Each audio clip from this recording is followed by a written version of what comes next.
저는 쇼츠에서 이어집니다. 판사들은 일을 하면서 개별 사건의 결론을 그 사건 안에서 찾아야 한다고 생각합니다. 법정에서 증거를 통해 드러나지 않는 사정들은 판단의 대상이 아니고 오히려 눈 돌리지 않는 것이 좋은 판사라고 믿게 됩니다. 사회적으로 주목을 받는 사건을 맡았을 때는 오히려 뉴스나 인터넷 기사에서 멀어지려고 했습니다.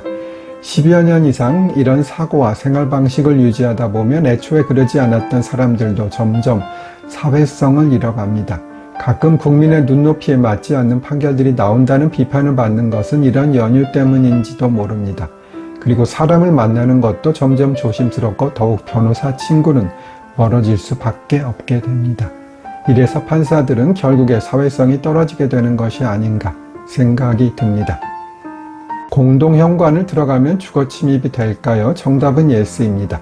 연인 사이였다가 헤어진 후 전 애인의 집에 들어가기 위해 아파트 1층 공동현관 비밀번호를 누르고 들어가서 승강기를 타고 전 연인의 집으로 올라갔다면 주거침입죄에 해당할 수 있습니다. 주거침입이라 함은 사람이 주거하고 있는 건축물 등에 침입을 했거나 퇴거 요구를 했음에도 퇴거하지 않고 불응하는 경우를 말합니다. 후단의 경우는 당연히 들어갈 때는 허락을 받고 들어간 때를 말하는 것이고요. 이를 퇴거 불응죄라고 별도로 부르기도 합니다. 초범이라면 벌금형을 받을 수도 있고 예외적으로 시정이 선고되기도 합니다. 제가 최근에 주거침입죄로 피해자와 합의를 했음에도 시정이 선고된 사건을 상담한 적이 있습니다. 술이 취해서 모르는 여자의 집에 들어간 경우였지요.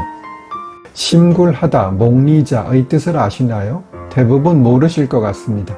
심굴하다는 깊게 판다는 뜻인데요. 국어사전에도 나오지 않습니다. 목리자는 국어사전에서 찾으니 나오기는 하네요. 이익을 얻은 자라는 뜻이고요. 국어, 통정한, 수지, 목근, 승역지, 요역지, 최고하다 등도 일반인에게는 어려운 단어라고 하네요. 법에 너무 어려운 말이 많습니다. 저는 법률가니 국어, 통정, 승역지, 요역지, 최고는 익숙합니다만 저도 수지, 목근 등은 잘 몰랐습니다. 수목가지와 수목불이라고 하네요.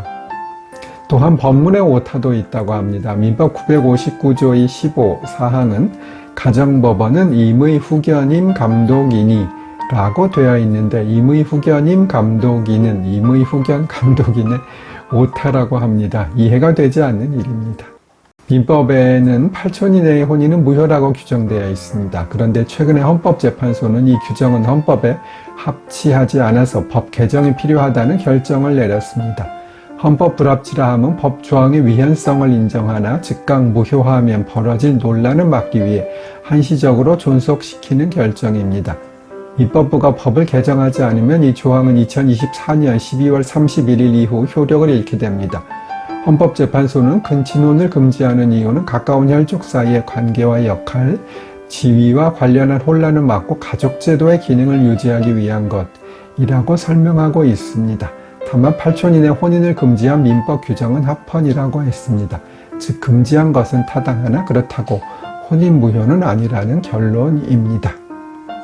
최근에 상가 기둥으로 인한 소송이 상당히 있습니다. 여러 소송에서 상가 기둥에 대한 고지 의무가 있다고 판시하고 있음에도 분양회사에서는 이를 숨긴 채 분양하는 경우가 많이 있습니다.